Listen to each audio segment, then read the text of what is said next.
that really sort of intrigued me with Chicago is that it's a lot smaller scene than New York and LA. So like you could get open micers completely right next to like sort of pro comedians in Chicago a lot of the times, couldn't you? Yeah. And that is like one of the cool things about Chicago is that there is that sense of like community, which which I really love, and that you like you said, you would get comedians who've been doing it for a long time with like people who are just starting. And I mean, for me, like there is something just kind of like beautiful in that, to kind of like see, if you're a newer comic, you can be like I think of like when I was a newer comic, and I would see someone who like, trying to think, like Chris Red, right? Who's like on Saturday Night Live. Like he sometimes we would be like at the same show, and I would be like, oh man, this guy's like so good. And I'm like, maybe if like I work hard, I can be as good as him. And that still hasn't happened yet. But it just Chicago kind of like makes that thought even possible. And I think like if you're a comedian who's been doing it for a while, sometimes, not all the times, but sometimes seeing a newer comic like can kind of like help you as well, be like, oh, okay, well, this is at the very least, it reminds you of like how hard stand-up can be, because newer comics sometimes have to struggle, which Yeah. is the case for everyone. And how does it work? Because I hear a lot of the times in America, you do well in a smaller scene, and then you decide to go to New York or LA. Is that sort of like once you do well in Chicago, what, for 3 or 4 years you move, or how does that work? Yeah. So it just depends on the individual, right? Like I've actually been here in Chicago for like almost like 8 years now. This would have been my ninth year doing stand up in Chicago, and there's definitely been plenty of times where I've thought about moving, but I was actually seriously considering moving to New York before the pandemic started. But yeah, to answer your question, to to kind of further progress in your career as a comedian here in America, you kind of have to either move to New York or LA because of like the just to get more exposure to the entertainment industry, which is based in those two cities. Because it's a great city. I think you can. One of the reasons why I love it here and I haven't moved is that I felt like I wasn't ready to move to like New York or LA and really kind of hit the hit the ground running, and have everyone be like, oh man, Jerry Tran is like an amazing comedian. I feel like I would have to like start over again, which is the case for most people. But I wanted to continue to get better, and I feel like in Chicago there was still an opportunity for that. But if someone is more focused on uh, yeah, just kind of improving their chances of having a career, then yeah, moving, you kind of have to move, just because Chicago is pretty limited in that sense, just because there isn't that much agents and managers, at least not as many as there is in New York and LA.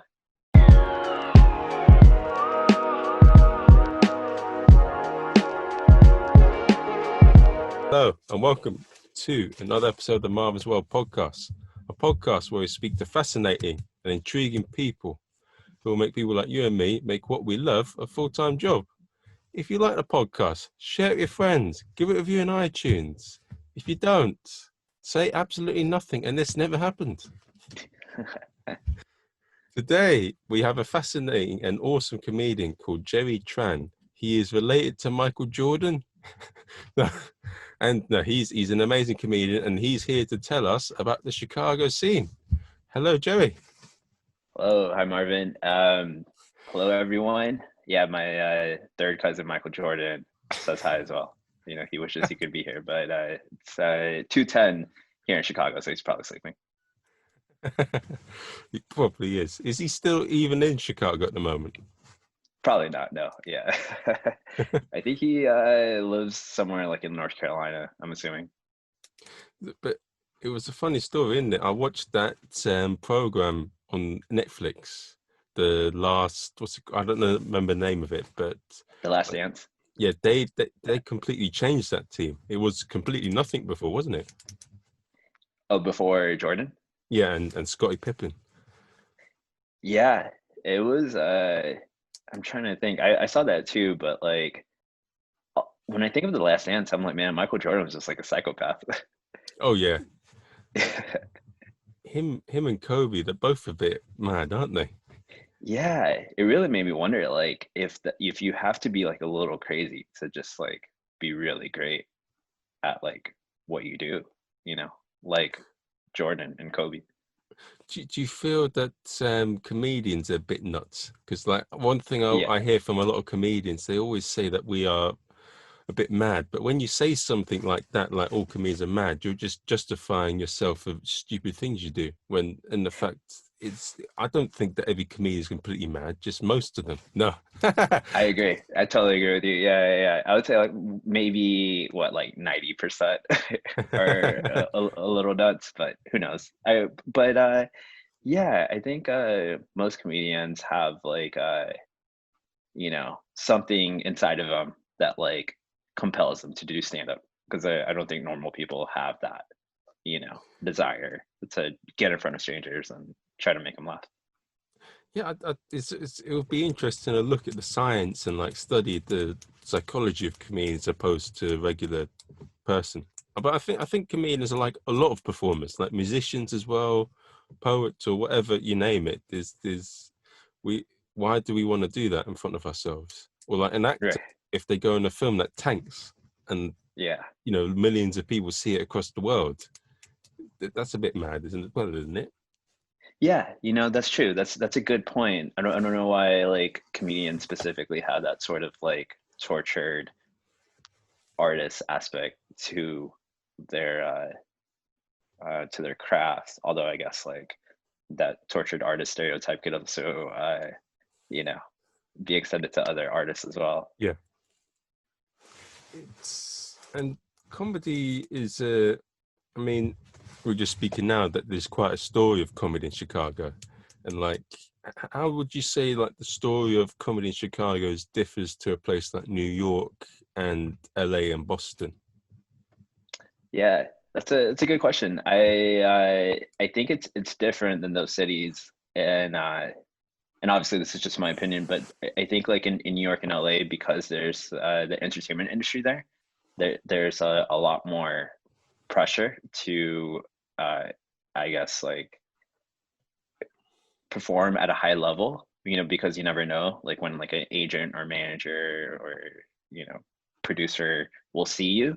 And whereas in Chicago, there really isn't, that pressure. I mean, there's some like industry in Chicago, but not as much as like New York or LA. So I think that kind of like makes Chicago a little bit more pure. I don't know if that's the best way to put it, but in Chicago, you can kind of have the freedom to pursue stand up in a way where you don't feel like you have to be as competitive maybe as in like New York or LA where you're like, oh, I really have to like get a- as good as I can because of the industry. Whereas in Chicago, you're like, oh, I can kind of like move at like my own pace and not have to worry if like someone in the audience maybe like you know, considering me for like uh, a TV show or something like that. Yeah, well, it's incredibly competitive, but I did find that Chicago was very close to the level of New York. Like it. I mean, New York may be slightly better, but from what I could see, it was a similar sort of structure. Like most comedians probably wouldn't do well that night. Like they'll do okay, but like there'll be maybe in a comedian group of maybe 50, there'll be five that would stand out in Chicago, and I think that sort of spread across the board in New York or LA as well when I visited there. Yeah, I think that's fair. I would say for my own like visits to New York and LA, I think I've had a similar feeling as well, where it yeah, I think when you're in Chicago or if you're in a city that isn't New York or LA, at least for me, I would always think that like before when I was like a younger comedian, like maybe only like a couple of years in, I would think that like all the comedians in New York and LA were like really good. And then I would go there and visit and be like, oh no, some of them aren't that great, you know, but the ones who are really good are great, you know. So that was just like a weird story that I had in my head, you know, about like the different levels of I guess stand-up ability in LA, New York compared to Chicago. I think it's a funny, yeah, you would think that because New York effectively is the capital of stand-up, effectively. It's the place you want to be, isn't it?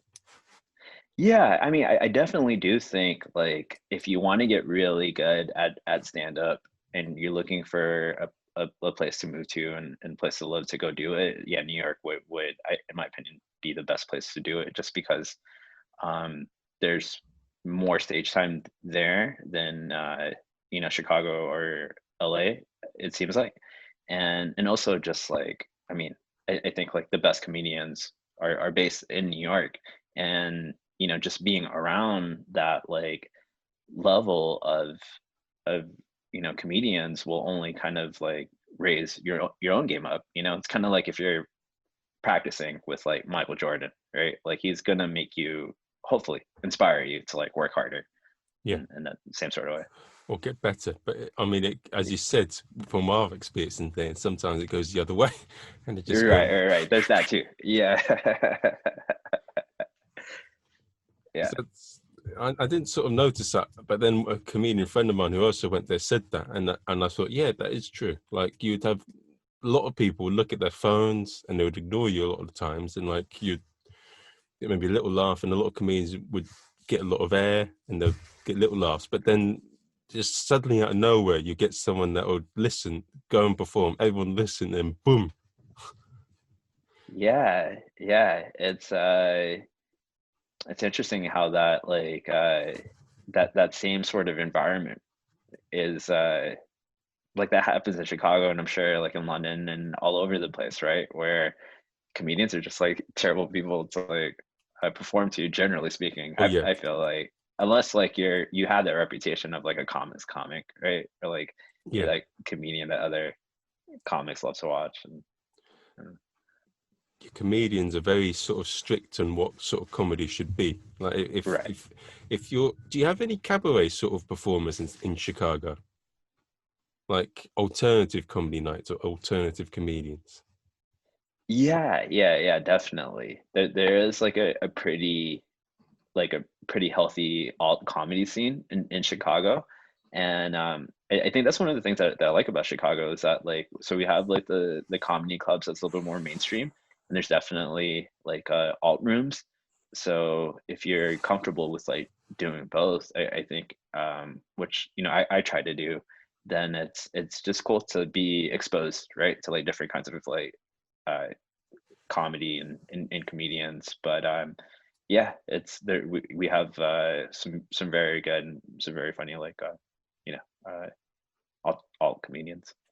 And what do they do? Do they do things like a chicken dance or something, or like different eggs on people? What do they do? What's I try to think. I guess like just in the general sense, they don't really do like more of like so you know how like if you're like most like club comedians will try to be very relatable, right? To get like as many people to laugh and you know understand like what the premise is. I think what a lot of alt comedians like to do is kind of just ignore that part of like stand up of like trying to be like relatable, and they'll just kind of just you know at least on the surface do whatever it is that they want and like feel is funny. And and I think there's enough people in at least here in Chicago like for audiences, right, who will go along with that at least in the beginning, you know. So yeah, I think that's kind of like a very vague way to describe like what it is that they do, but it's just I don't know, it's tough for me to like kind of describe it better without really, I guess, uh, giving away their entire act. You know, they may be guests on your podcast one day, and I don't want to like maybe? spoil. So yeah, And does it also have an urban scene as well in Chicago? Because in the UK Y- and in New York we have I don't like saying that word, but like you have the mainstream and then you have the other circuit. Sure. Yeah. I think urban's, I mean, I don't know if there's like a better word for it, like just like black rooms. I Yeah, mean, that's probably what I think the people who do those rooms call it. But yeah, yeah, yeah. Chicago has like that as well. And it's another great thing about Chicago is that it just has like a very diverse, comedy scene. mm. And of course you have before you had the Laugh Factory. Yeah, yeah. Laugh Factory was a great club. It's temporary closed now, I think. Like Zanies, which is the other um, club here in Chicago that's been around for a while, and hopefully, I mean, they like reopen soon whenever things get better with coronavirus. Yeah, of course. Because it is intriguing, the American scene. I mean, I did find that if you come to the UK, you'll see a lot more alternative comedians than you see in the US, much more. Interesting. Okay. Why do So, you why do you think that is? because I think in America, if someone does something more, what the fuck, you probably really lay into them, and then they will get disgruntled to do it again. But I think in the UK, we'll let them get away with it. Okay. It sounds like maybe the UK audiences are a little bit nicer, or at least a little bit more. We'll give the comedian a little bit more leeway. Yes, I think so. In certain things, but then Nigel says that American audience laugh better, but I don't know. um, yeah, I don't know. I've never really performed in the UK. I've heard that like UK crowds can actually be a little bit more rougher when it comes to like heckling, but maybe the person who told me that was just messing with me. I don't know. I I I'm not sure. I think they sometimes they get involved, yes, a little bit, and they want you to sort of put them in their place a bit. We like to banter a lot. Okay. Yeah, I think there's definitely American hecklers who subconsciously want that, but I think they just get drunk and, they just want to make themselves part of the show. Okay. And one thing that really sort of intrigued me with Chicago is that yeah, it's a lot smaller scene than New York and LA. So like you could get open micers completely right next to like sort of pro comedians in Chicago a lot of the times, couldn't you? Yeah, yeah, yeah. And that is like one of the cool things about Chicago is that there is that sense of like community, which which I really love, and that you like you said, you would get comedians who've been doing it for a long time with like people who are just starting. And I mean, for me, like there is something just kind of like beautiful in that, to kind of like see if you're a newer comic, you can be like I think of like when I was a newer comic and I would see someone who like trying to think like Chris Red, right? Who's like on Saturday Night Live. Like he sometimes we would be like at the same show and I would be like, oh man, this guy's like so good. And I'm like, maybe if like I work hard, I can be as good as him. And that still hasn't happened yet. But it just Chicago kind of like makes that thought even possible, and I think like if you're a comedian who's been doing it for a while, sometimes, not all the times, but sometimes seeing a newer comic like can kind of like help you as well, be like, oh okay, well this is at the very least, it reminds you of like how hard stand-up can be, because newer comics sometimes have to struggle, which Yeah. is the case for everyone. And how does it work? Because I hear a lot of the times in America, you do well in a smaller scene, and then you decide to go to New York or LA. Is that sort of like once you do well in Chicago, what for 3 or 4 years you move, or how does that work? Yeah, yeah. So it just depends on the individual, right? Like I've actually been here in Chicago for like almost like 8 years now. This would have been my ninth year doing stand up in Chicago, and there's definitely been plenty of times where I've thought about moving, but I was actually seriously considering moving to New York before the pandemic started. But yeah, to answer your question, to to kind of further progress in career as a comedian here in America, you kind of have to either move to New York or LA because of like the just to get more exposure to the entertainment industry, which is based in those two cities. Because it's a great city. I think you can. One of the reasons why I love it here and I haven't moved is that I felt like I wasn't ready to move to like New York or LA and really kind of hit the hit the ground running and have everyone be like, oh man, Jerry Tran is like an amazing comedian. I feel like I would have to like start over again, which is the case for most people. But I wanted to continue to get better, and I feel like in Chicago there was still an opportunity for that. But if someone is more focused on uh, yeah, just kind of improving their chances of having a career, then yeah, moving, you kind of have to move just because Chicago is pretty limited in that sense, just because there isn't that much agents and managers, at least not as many as there is in New York and LA. Yeah. And as a result of that, LA and New York, they say in LA most of the people there aren't even from there. Right. Yeah. A lot of transplants. I think like it's yeah, I have a lot of friends who've moved to both cities, and that's the cool thing about Chicago is that you get people who like start here and then they move, and then when you go visit, you're like you have friends or people that it kind of helps with just visiting and doing shows and at least just being able to hang out when you go out there. Okay. And it's quite.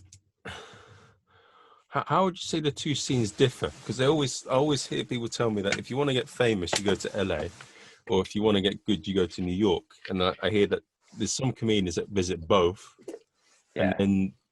then there's one that's in one or the other. I mean, what are your thoughts on that? Yeah, I mean, I definitely agree with that sentiment. I do think New York is a place to go to get better at stand up, and LA is a place to go to if you want to have a career that's more focused on like acting, and if you want to be like on TV and in movies, because of like Hollywood and all that.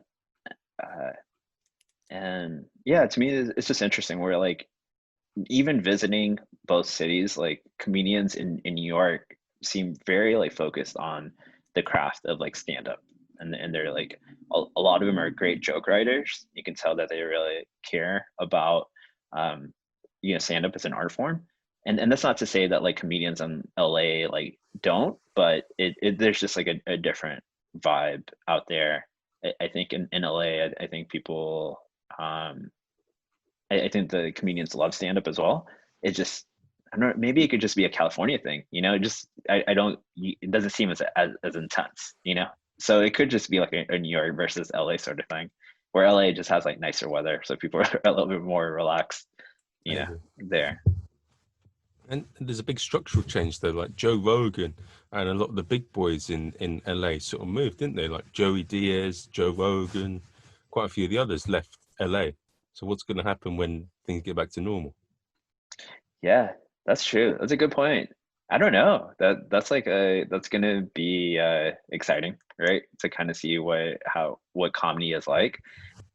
It, I think about at least here in Chicago, and I have to assume it's gonna be the same in LA and New York, that the shows are gonna be pretty wild, at least in a good way, just because everyone has been inside for such a long time. And I think once like comedy shows start happening again on a regular basis, I think they should hopefully be pretty fun, like with good audiences who Yeah, are happy to be there. they'll appreciate it more. Right. Yeah. And it's quite how does so if I don't know, my name is Bob, right? And I'm a new comedian. I go into Chicago. I want to start comedy. How would you progress? Like, how does the structure work, and like, how do you where does it go? Yeah, I think the structure, at least in Chicago, would just kind of be at start at open mics, right? Like just go to open mics, and then at that point it kind of really is just up to how quickly Bob progresses, because I don't think like there's a set like time frame, at least not here in Chicago, because you know I've seen so many comedians who have been able to just like really like progress quickly, and some of them work really hard, and they're funny, and they were able to find their voice pretty quickly, and then they rose through the ranks in Chicago, and then some of them moved to like New York and LA, and then there are other people, I put myself in this group, had to just very slowly like grind their way through the structure.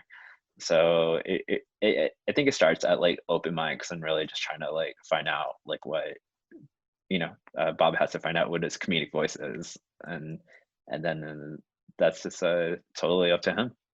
And then once you get good and start getting better, you speak to people about different gigs, put yourself forward, and then you do well in them, and then you get up. And then I hear that you have like this. How it works is you do feature spots, which are 20 minutes, and you have headliners, which are 45 minutes. Is that right?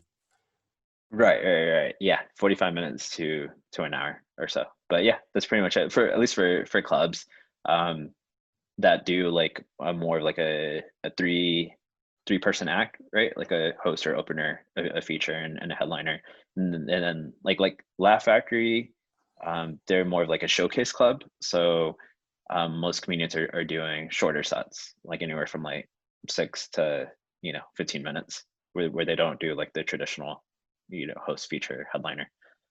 So Oh, okay. So what's the yeah. difference between a showcase club and the most of the clubs? Like, So for like Laugh Factory, when they're like showcasing comedians, they're just like having just more comedians do shorter sets. So it would probably be like they would have a host who would maybe do like 10 minutes. So in that sense, it's not that different. But the remaining time for that show, so let's say it's like 20 minutes for the feature, and then like, yeah, 45 minutes to an hour for the headliner. That's another, what, a little over an hour. That time would be divided, uh, let's just say by like 10 minutes. So it'd be like six comedians doing 10 minutes instead of two comedians doing longer stunts. okay. And what are sort of examples of other showcase clubs in Chicago and like other regular clubs in Chicago? So Zanies, which is the other big comedy club in Chicago, they do more of the traditional format with the host, feature, and a headliner. But some nights of the weeks they would do a showcase format where it was similar to Laugh Factories, where they would have like 6 to 7 comedians doing 6 to 10, 12 minute sets. I'm trying to think. Yeah. And then there's just like a lot of like independent shows, and some of them would do either more of a showcase format, or have like I mean, for independent shows, those they would uh almost always be showcases. Yeah. So that's an interesting thing because in the UK, the most people get is 20 minutes. And it's all basically showcase sort of sets. So you get you get a host, he does 10 minutes, and you get an opener, and then you get a middle spot, and you get a headliner, and occasionally you get an open spot in between the opener and the middle act, doing maybe 5 or 10 minutes. Okay. Yeah. Interesting. So in the UK, there aren't that many like showcase clubs, I guess, like Laugh Factory. The most of them are like the Laugh Factory in a way. Oh, they are. We do Oh, much okay. shorter sets, and that's it. What we do, in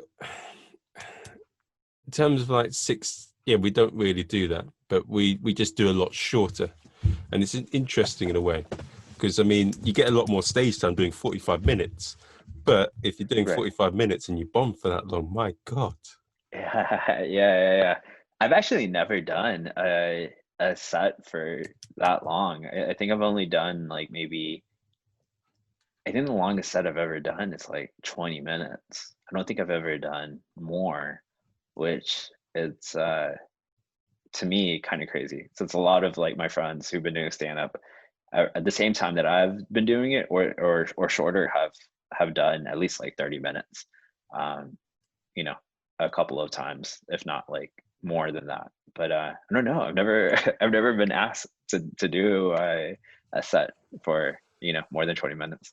Go to the Edinburgh Fringe and you'll get like 45 minutes or an hour.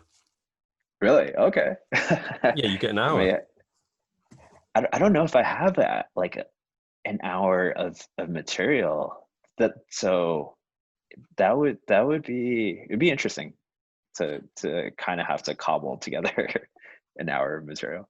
And that's what they do in the Edinburgh Fringe. So you, for 25 days, you do that. And then you also got little short spots that you can do as well. Okay. I mean, that would be a great opportunity, right? To kind of like generate material. Um, I think I've always just been maybe too much of like a perfectionist, where if I was going to do a longer set, I'd really, really want it to be as good as it can be. Where, I mean, I could probably do like a half hour, or yeah, maybe an hour, but I wouldn't feel that confident that it would be like my best material. But it would make you want to work harder though. That's true. Yeah, it would. Yeah, yeah. It would give it would it would be a lot of pressure, but that wouldn't necessarily be a bad thing. Is there a lot of little festivals in Chicago or near Chicago, like comedy festivals where people go and do spots or like do something similar to that? Uh, so there are like a lot of like comedy festivals in America, but not that many like Edinburgh, I don't think, where you can do like longer sets. Like most like comedy festivals here, you have to submit, and if you get accepted, then you just do showcases there. So you're doing like most of the time doing shorter sets, like same as in like Laugh Factory, where it's like 6 minutes, maybe 10 minutes, depending on the festival. It's one thing that I find quite interesting is I had a magician on my podcast, and when he gets to do sort of shows, he does them Yeah. for an hour each time.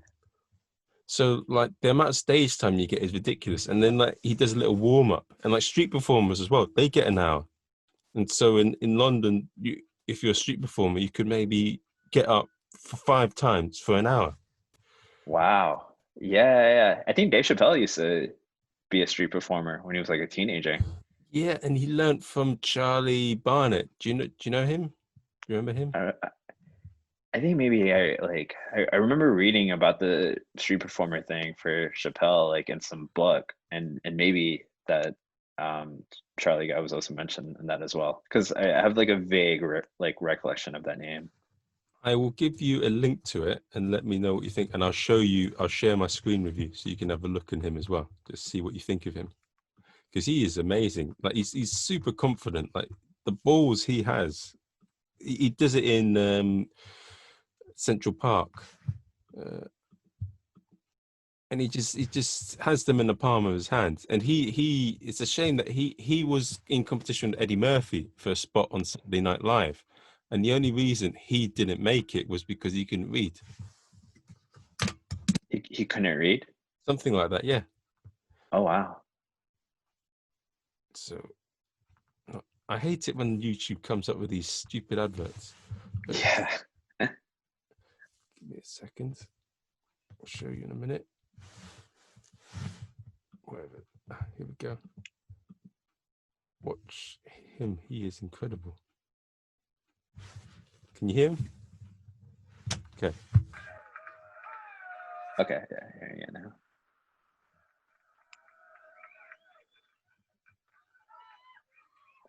We got a nice crowd here. I love a New York audience.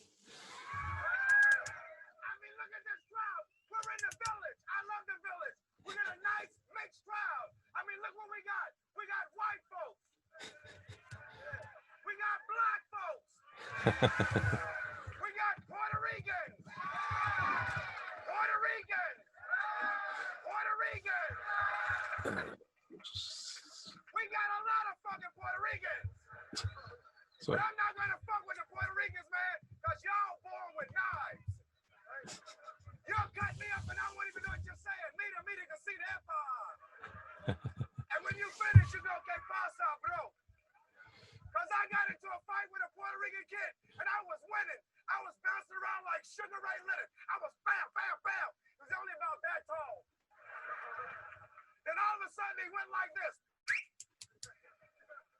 surrounded.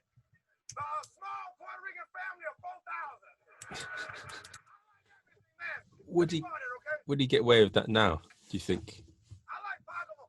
I mean, I think he's seems like such a charismatic performer where I feel like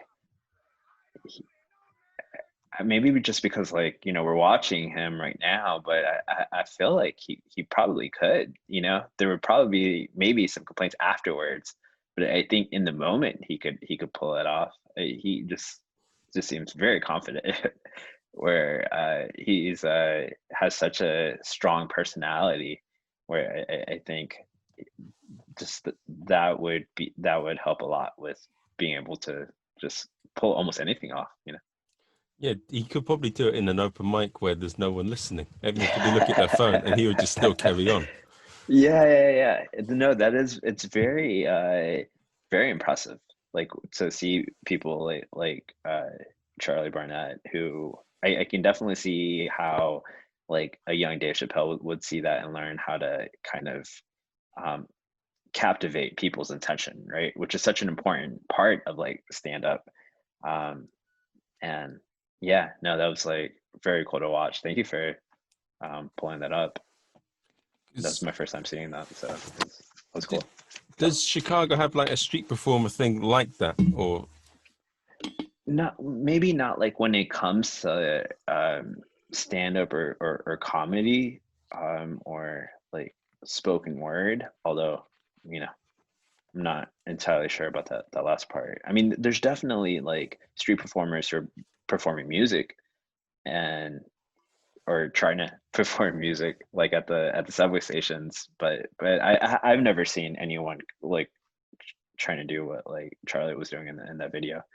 Kind of reminded me of like I think in New York, I've seen some friends doing shows at parks, and it looks kind of similar to what he was doing in that video. But here in Chicago, no, I think it's just too cold for anyone to kind of like be outside and yelling and for people to watch that person.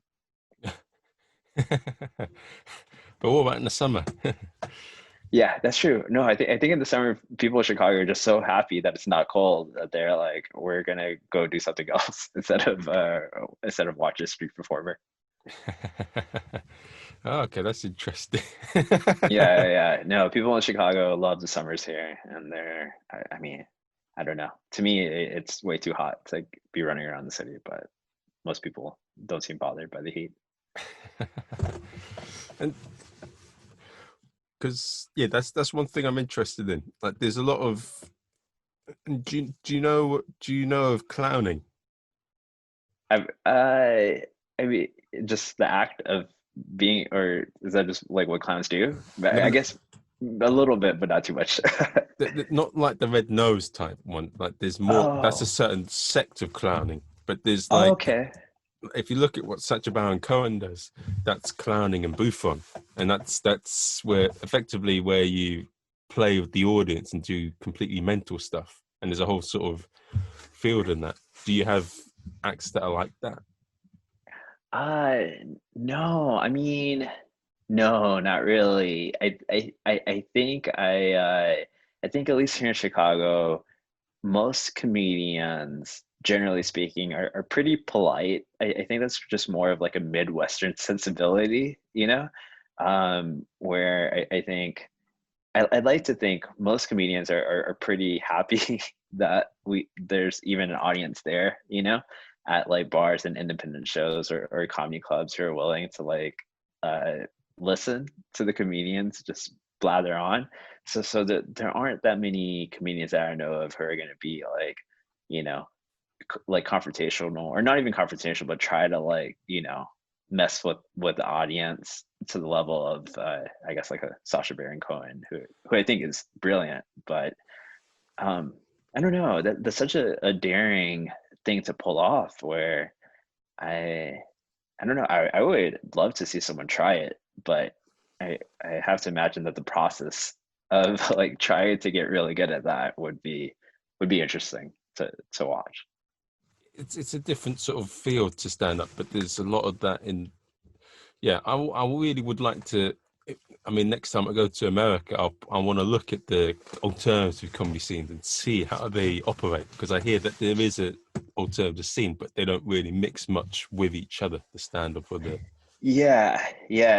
I mean, there's like maybe like a nicer, more polite variation of like I guess clowning or of like a Sacha Baron Cohen sensibility for in the alternative rooms, where I think just kind of like their style of comedy is kind of like messing with the audience, in that like if an audience member is coming to a show and in their head they're thinking of like more traditional stand-up in the sense of like setups and punchlines, and the alternative comedians like, no, we're going to try to subvert that in a way like that's kind of, I guess, their way of like messing with the audience, but they're not going to like um I guess in my head when I think of like of how you describe clowning, I think of like a performer like interacting with like the crowd or like with the audience members directly, and doing it over like a sustained amount of time. So I don't know of any comedians in Chicago who do that. But when it comes to like alt comedians, they like with their styles of jokes, that I think they definitely try to like mess with the audience, in that way. Okay, and yeah, I did find that with Chicago, it's quite sort of mild and they're quite sort of polite a lot of the times. Yeah. And like everything is so much cheaper than New York. And I went to one of the bars in Chicago. I don't know the name of it, but it's on a Friday late at night, and they ordered like 20 odd pizzas or something. And then you get if you buy a drink, you get some meal deal where you get some Domino's pizzas with unlimited pizzas or something. Yeah, I mean, that sounds like a very Chicago like thing to do, where people are just like pretty polite and respectful, and I think the comedians, a lot of them are, from the Midwestern region of America, where it's a similar like sensibility, whereas like like in New York, which you visited, people are a little bit more aggressive, right? Um, and in LA, like California on the West Coast, there may be like a little bit more laid back, or whatever. But yeah, in Chicago and the surrounding states, like yeah, people are like that. They'll buy pizzas, for you if you buy beers, and they'll like come to comedy shows, and they'll watch, and they'll try to listen. And if you're a comedian, you usually like grew up around those people, like people like that, or were your friends or your family. So it's a similar sensibility and vibe when it comes to the performers. I mean, generally speaking, as well.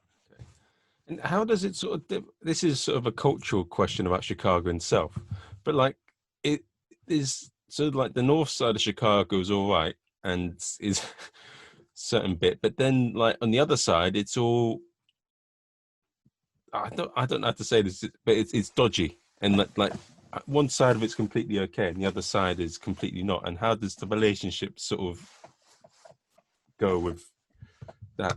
Yeah, I mean, it's complex for sure. I mean, Chicago, one of the not so great things about it is that it is segregated, kind of like you said, where the north side is predominantly white, and the south side of Chicago is predominantly black. And yeah, I think like when it comes to comedy, I mean, it's tough for me to say personally, just because I don't have a lot of experience performing on the south side of Chicago, and I wish I had more experience, so I could, I don't know, just give a more accurate, I don't know, I guess like I'd be able to just kind of give you a better idea of like what it's like to perform comedy on the south side of Chicago, because some of the best comedians from Chicago are from the South Side, like, Yeah. Bernie Mac, Lil Rel, and, so many that, and even like a lot of like really good comedians who are, performing in Chicago right now, they're based out of the South Side. And it's I mean, yeah, it is just kind of unfortunate how Chicago is so segregated, but I don't know. Hopefully one day We'll get that'll better. change. Yeah. But are things how is the city progressing? Is it getting better, or is it like Uh, I mean, I don't think so. Sadly, oh I don't think it's gotten better. I think it's I don't know.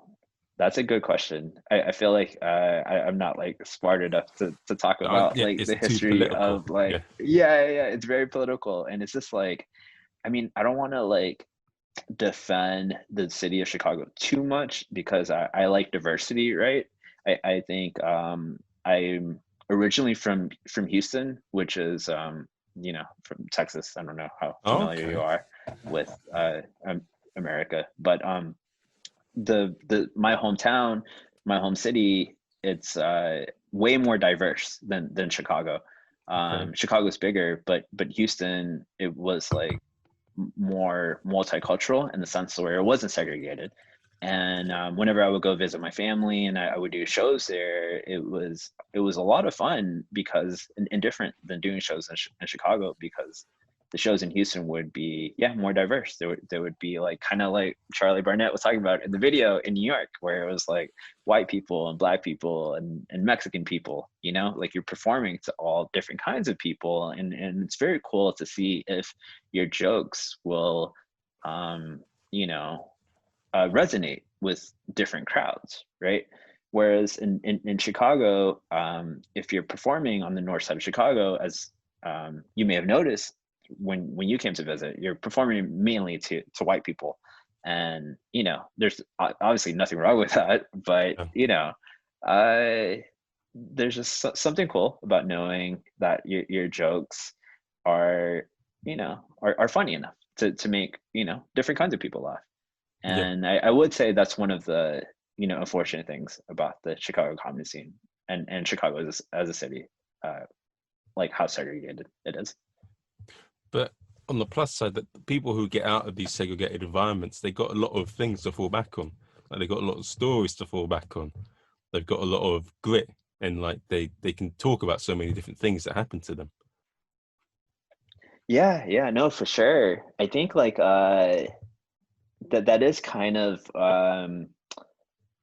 yeah, that's a you bring up a good point, and it is interesting. And I'm just thinking about how like if you're like talented enough of a comedian, I like to think you can kind of just perform anywhere, right? Ideally, you're able to just shape or inform your material to make it relatable enough to the people in the room that you're performing in, right? Because I think that's what's so great about seeing like comedians from the south side of Chicago who will come to the north side and perform in like mainly white rooms. And if they're a black comedian, and they're not really changing their act that much, they're just kind of like telling the jokes that they normally would, but they still find a way to like connect, right, with the audience.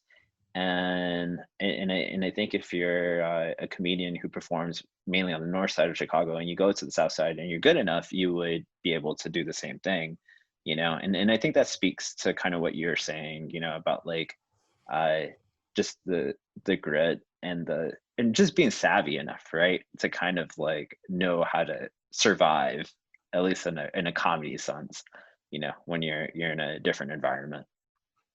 Yeah, I've seen it. Like in the, I remember they had a heckler's night in Chicago. Is that still going on? Probably, yeah. Well, not at the moment. I don't think Yeah. so. I think currently, comedy in Chicago, Sally, is on pause. But before the pandemic, I think it was still going on. Yeah. Yeah, because it was quite a mad night. Like there are a few hecklers night in the UK, but the Chicago one was a bit more out there. Yeah.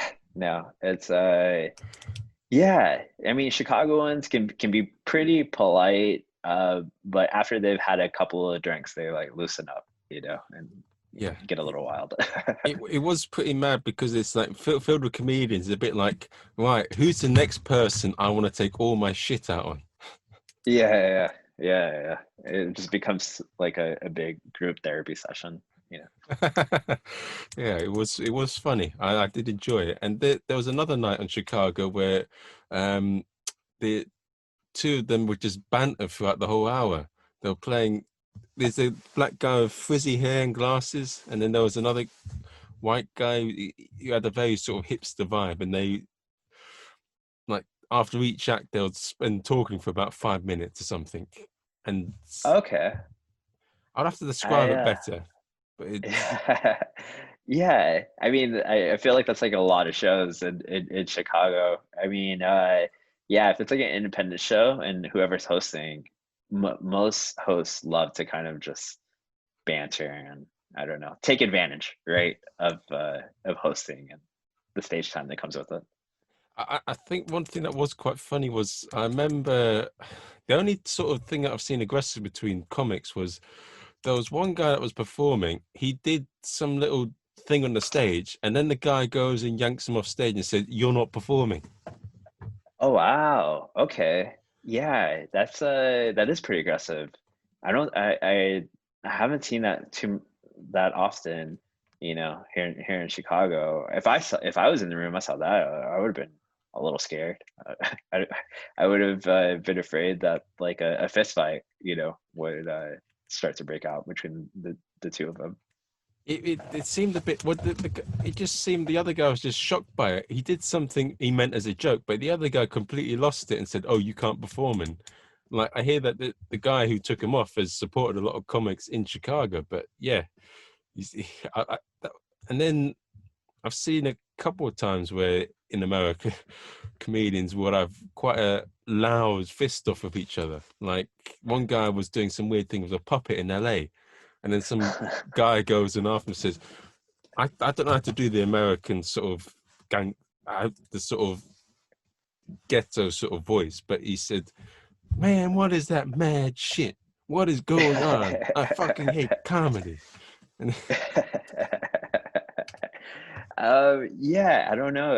I'm in my head. I'm just like I'm really curious as to what caused those reactions.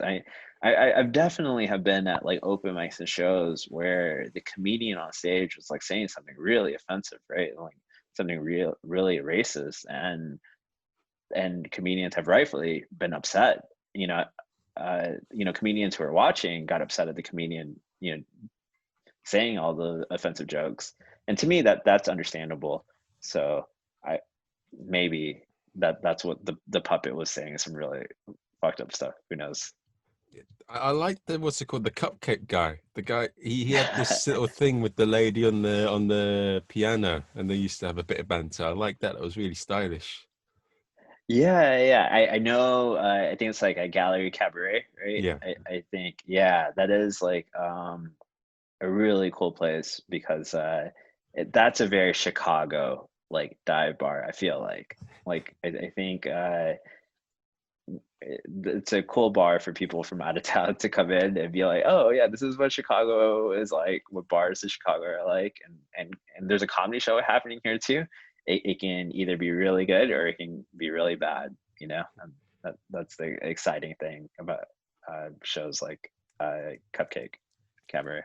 And I think they used to record it, and then I remember seeing a clip on there, I think a few years back, where there was a black comedian. He was saying some really offensive stuff, and then him and the lady said, "Do you want to carry on?" And then they got rid of it. Yeah, we know. Good for them for yeah, kicking the guy out. I think that's it's like a tough thing to do. I feel like to kind of like stop a comedian during their set, since the like at least in America, right? Like free speech is such an important thing. I mean, it's probably the same thing too in the UK, right? Or no?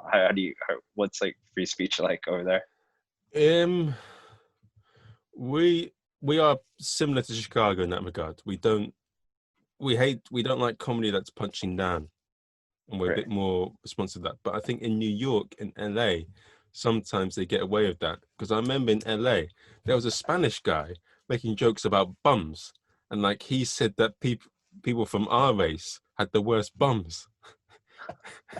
It was a bit like, it's really racist, and he did this, Right. and it was a bit like they all found that funny, but it was a bit like, come on, man, that is he's from another minority group, and he's probably going in there. It's just Yeah. like, and also that's one thing that I want to do a joke about, because when even me, you, or like any other minority group is racist, it just makes the whole thing worse. Like, Yeah. No, totally agree. Yeah, no, I think like at least here in Chicago, I feel like because we were so polite, we um are okay with the most part of like comedians kind of saying whatever they want, but at the same time there is a line, right? Like, and if the comedian crosses that line by being like racist or being sexist or just being like just very like offensive and disrespectful to people in the room, then yeah, they should be called out. And I mean, I'm a very like non-confrontational and a little bit of a coward, you know. But I respect and admire people who, you know, like you saw here in Chicago, who, or at least in the video, you know, will tell a comedian on stage who's being like a terrible person and tell them to stop, you know, and get off stage. I think that's a good thing. I think sometimes you got to push the line sometimes, but I think you can often see the intent of the material when someone's doing dark stuff. Right. I I agree. think, I think you can do what you want, and you can be maybe dark and push it a bit, but it's the way, it's the intention and the way you say it. Yeah, like there has to be thought behind it, right? Like that kind of goes hand in hand with the intention, right? You're like, oh, okay. I mean, I may not agree with what like this comedian is trying to say with this joke, but you know, I respect their right for, you know, to be able to tell it in the first place. I've got an interesting question to ask you here, because like being Asian, like a lot of people, they do this one thing joke that I've got a bit against is when an Asian comedian like us makes the joke about the organ, because it's such a cheap joke. I mean, you make Right. jokes about our race, right? But like when you make fun of that, I don't know what to make of that. It's such cheap hanging fruit. Yeah, I agree. I agree. It's I mean, at this point it's just it's just a hacky joke to make, right? Where that joke has been made for a very long time now, where unless unless the comedian, the person telling the joke, has come up with a very original and unique, you know, spin or take on it, then maybe I can laugh at it and be like, oh, that's a good joke. But I kind of think that's unlikely at this point, you know. That's my main reason for not liking it. But I mean, the other reason too is just like, yeah, it's just dumb, and it's just like, wait, why? It's so strange to me, right? That someone would take the time to like sit down at their desk, pull out their pen and paper, and be like, yeah, I'm gonna write a joke about, you know, Asian men having small penises. Like it's that's so weird to me. I don't understand that at all. And it's the same with other races. It's the way you say it, because that, I feel that that's, it's just too cheap. I mean, Right. I'm trying to make a joke on that joke. Yeah. That would be good. That kind of reminds me of like something I read recently, where it's like, I great art is really just remixing stuff, right? Because there's very few original and new ideas. So you had to take something that's already been done and just try to like make it better. So I like the idea of like, oh, this is like a really bad joke that you're doing. Or I'm gonna take it and I'm just gonna like try to remix it Well, and transform it into something good. I'm trying to make it like a conspiracy theory. Like, where did this rubbish come from? Is there what's it called? Did some lady get upset with an Asian man and just like tell all of her friends, and it Hey, gets spreaded around? Marvin, I think that's a good premise, you know, to always like, yeah. No, let me send me the clip of the finished version of that joke, because I'm curious to see how it evolves, you know. Yeah, it's a hard bit, but it's interesting. I like Nigel does a lot of good bits on Asian stuff because none of his stuff is sort of punching down. Like Right. it's all sort of based on common things that Asians are through. Like his rice Yeah. video, like all of us Asians, we make rice like that. Yeah, no, Nigel's a very talented comedian. I'm so happy for him because he's someone that like, we were talking earlier, right, about like the structure of Chicago and how, Bob, right, like how quickly, he could progress. I think of like Nigel, who he was someone who before he moved was already progressing pretty quickly in Chicago. And I think a lot of it is just due to his talent and his hard work, and it's just been very inspiring to see him just to build on that, Yeah, after he moved and just blow up and become like this, big deal now. that is our stereotype that I think is okay to joke on, like our typical Sure. hard work thing. Yeah. No, Nigel was very stereotypical when it came to that. but, I mean, yeah, and there's a lot of people that have sort of done well in it. Like there's the Fong Bros who've done pretty well with it. Yeah, are they like YouTubers, or I'm not too Yeah, familiar with them. and But do they do stand up too, or? no, but they do a lot of comedy videos on Asian culture. And Okay. then there's Linda Vong who've done quite well. So there's quite a lot of like people from Asia that are doing quite well creatively. And I think things are gonna, like, generally a lot of us, we don't work in the creative bits, but I think you can see that it is changing. You got people like Nigel that are influencing people, like Phil Wang from the UK has influenced a lot of comedians in the UK. And like you got Ronnie Cheng, Ali Wong, Yeah. Margaret Cho, they're inspiring a lot of Asians to be creative. Musicians as well. Yeah. Yeah, no, it is like a really cool time to kind of see a lot of like Asian American and entertainers, just kind of be creative and be successful at it. It is inspiring. And to me, what I really love about it is that like growing up in Houston, I didn't have that many friends who were Asian and creative.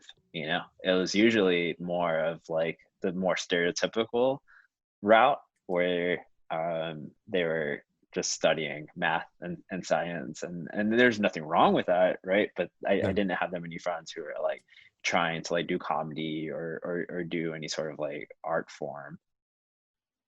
but it's great that things are sort of changing now. It's good to see Yeah. more people from different cultures do things. And I Right. want to see the first Asian president or Asian prime minister of the UK and America. Yeah. Well, I mean, there was oh man, I can't remember his name, but there was like a Asian American man here who ran for president, and Andrew Yang, and he did Oh, he did okay. So I mean, if things keep progressing, that could definitely happen in the future. yeah, that'll be interesting. Yeah. Um, so some questions I'd like to ask about you. So from speaking to you, you seem like a calm, chilled out guy, and like you're quite forthright and honest. But what would be something about you that people wouldn't expect? That they want yeah, man, that's a good question. I don't know.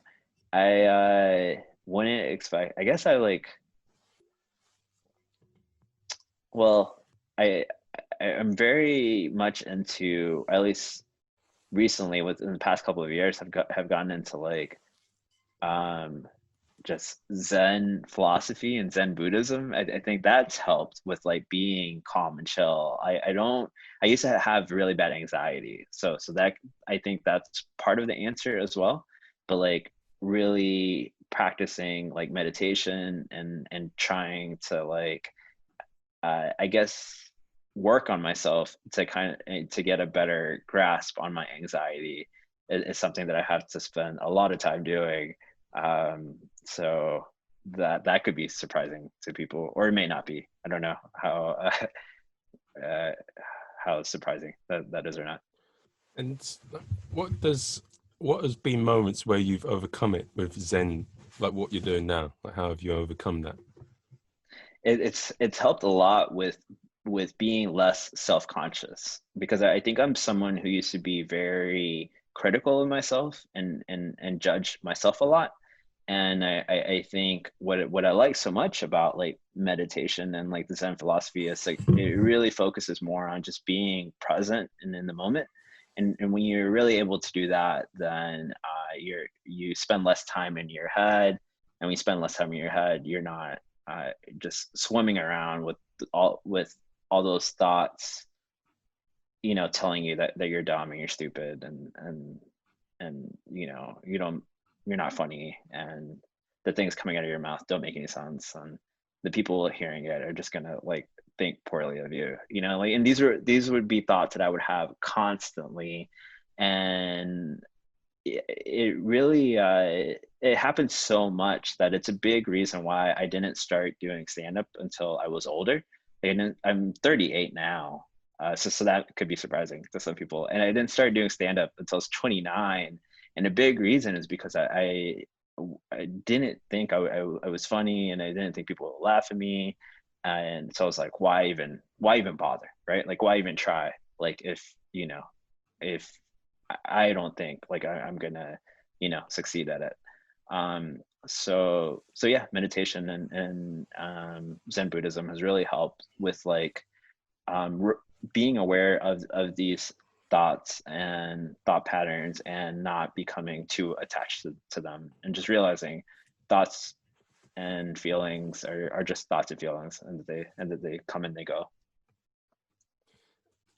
And do you have any heroes that you look up to that's helped you get better with this? Yeah. Oh, well, my third cousin, Michael Jordan, very inspiring, to be related to the greatest of all time. Heroes, man, I don't know. Like, to when it comes to comedy, no one like original or unique. Like, all the greats, inspire me. I think it's always like just fun to see someone who's really good at what they do, so like Dave Chappelle and Chris Rock, and oh man, Louis CK, before he became, problematic and controversial. He was someone who I like to watch, and it's just, yeah, great to see people at the top of their game, really, uh, you know, show younger comedians what is possible, right? Like, what could happen if you like work really, really hard and don't give up.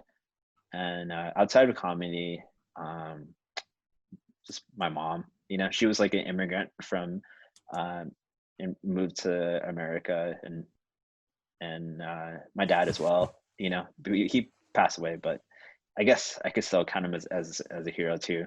Where they were both immigrants, and they came to America, and they worked hard and made sacrifices, so I could even just be here talking to you. Yeah, I feel the same as well, in a way. It's, yeah, we regret that with the parents sometimes. You wouldn't be in certain Right. positions if it weren't for your parents. Right. Yeah. That is like a very Asian cultural thing, right? To have respect for your parents and the sacrifices that they made. Man, Marvin, real quick, did you watch Crazy Rich Asians? Just give me your quick 2-minute thoughts on it, because I'm curious. I have not seen it, but is it on Netflix?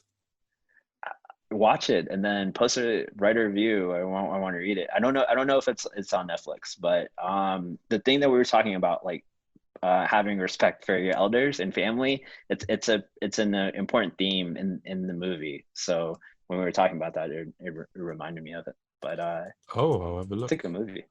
Yeah, you should watch it. I'd like to see more sort of like sitcoms on Asian sort of culture, sort of educate people. Like Nigel's thing is a bit of an education for a lot of people. Yeah.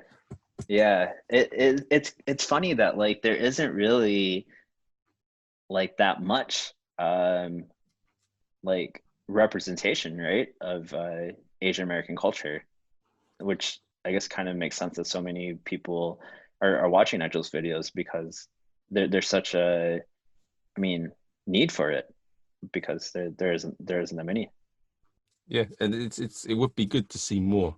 I mean, the things in Hollywood, don't they say that they either cast us as an accountant, a martial arts artist, or a nerd? It's not really Right. much more than that. Right. Yeah. And it's yeah, it's frustrating because I think if you're not Asian and you don't know that many Asian people, then you're only going to go by what you see on TV and movies, you know? So yeah, there should definitely be more, representation and exposure. Yeah, but one thing I want to say, so with the comedy journey and like with all the experience of your parents and all that, how has that sort of shaped you as the person you are today? Like, how has comedy changed you, and how have your experiences shaped who you are? Yeah, that's a good question. I think that like my parents' experience has helped me put my own comedy journey in perspective. Like I think that I think comedy is hard for everyone. And I think when I was like struggling with it, like if I had like a really bad show, I would be really down on myself.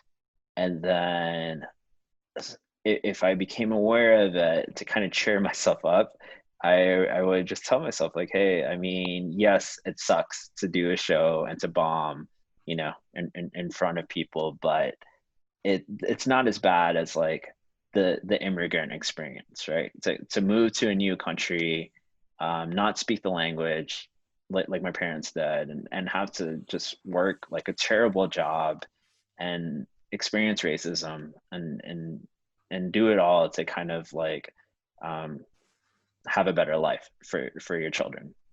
So I think of like the sacrifices and what that my parents had to make and what they had to go through. It helps put comedy in a better perspective for me, where I'm like, yeah, I mean, it sucks to bomb at a show, but it's not the worst thing in the world. And yeah, it helps with just kind of moving on, and focusing on the next show, and just working harder at stand up and writing better jokes.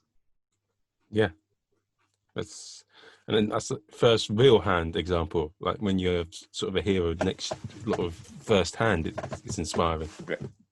Yeah, no, for sure. It's yeah, I think it's I mean, probably maybe you had the same experience too, but like I think my parents just taught me that it's just like you have to just like work really hard and not give up. Like nothing is really gonna, the things that you want in life and in comedy, they're not gonna come to you when you want it. That you kind of have to like sort of not even think about that. You just have to just work hard, and then whatever happens. Like hopefully good things happen, but that's just like out of your control. Like the good things will happen unless like you Work hard. work hard. Yeah. And how has comedy changed you as a person? Oh man, that's another good question. How has comedy changed me as a person? I think it's definitely made me more comfortable with myself, because I think I mean, and again, I mean, hopefully maybe you can relate to this as well, and maybe like all comedians or most comedians can relate, in that like just the act of doing stand up, it's such a vulnerable thing to do. You have to kind of spend time like figuring out like who you are as a person, and like how what your voice is and what your perspective and point of view is. And like for me, that's not something I spent a lot of time doing before I started doing stand up, if that makes sense. Like I didn't sit at a table and think about what I really felt about, you know, racism in America, or my family, or my job, and stand up really forces you to kind of be more introspective and self-aware, and just kind of figure out what your beliefs are when it comes to, you know, different things.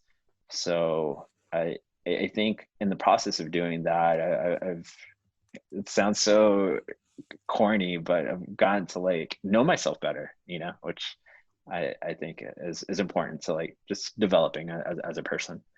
Like I don't think I would be the person I am today if it wasn't for stand up. Okay. And so even though, yeah, that's the thing about stand up. It helps you grow and find yourself. Right. But I wonder what it's like for someone who's hooked up on drugs and like filled with alcohol and like what's it called? Who's the one that used to have that weird scream? Sam Kinison. I mean, for him, Right. how he just found out that he was hooked on something. Yeah. I don't know. I always think when it comes to like drugs and substance abuse for comedians that they just become addicted to the high that comes with performing and doing well, right? And they want to just keep that same good feeling going for as long as they can. But could be wrong. I don't know. This is my theory when it comes to comedians and drug addiction. But that's, yeah, that is true though. I mean, with comedy, it does definitely help find you, but you go on a journey, one way or another with it. Right. And with sort of comedy and with everything as a whole, what advice would you give to your younger self? I would probably say just to my younger self, just write better jokes, just really write the jokes that you're writing right now. You think that they're good, but they're not that good.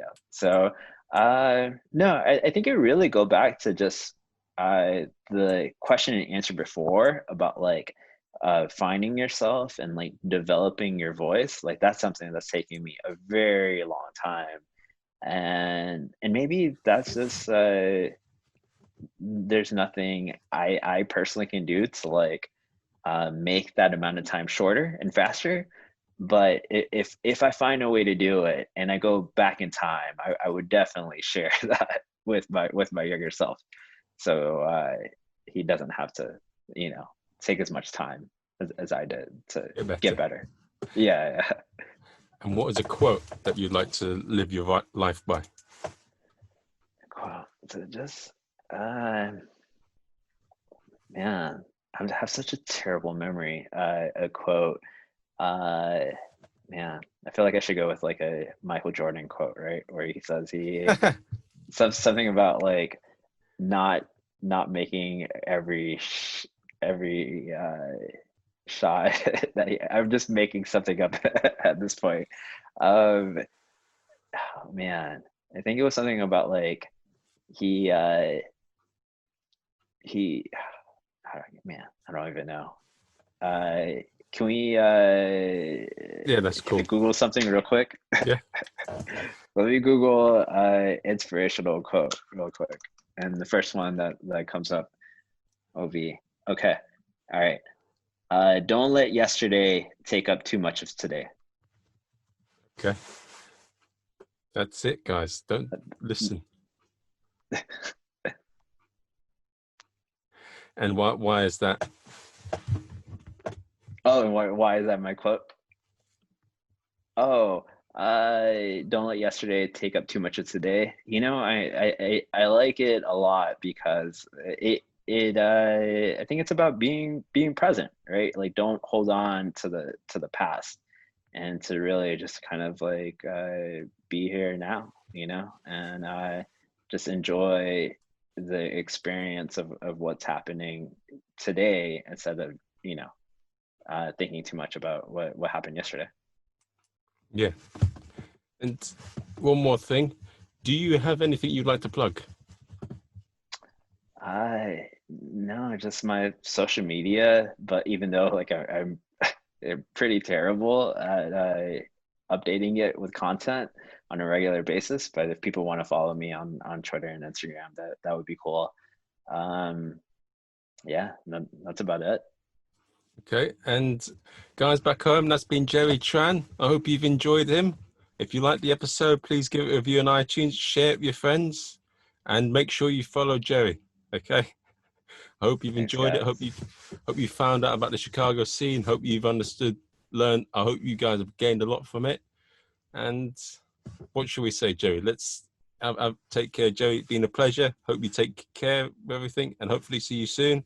I'll send you some links for the Zoom links, and yeah, best of luck back home, everyone, and take care, Joey.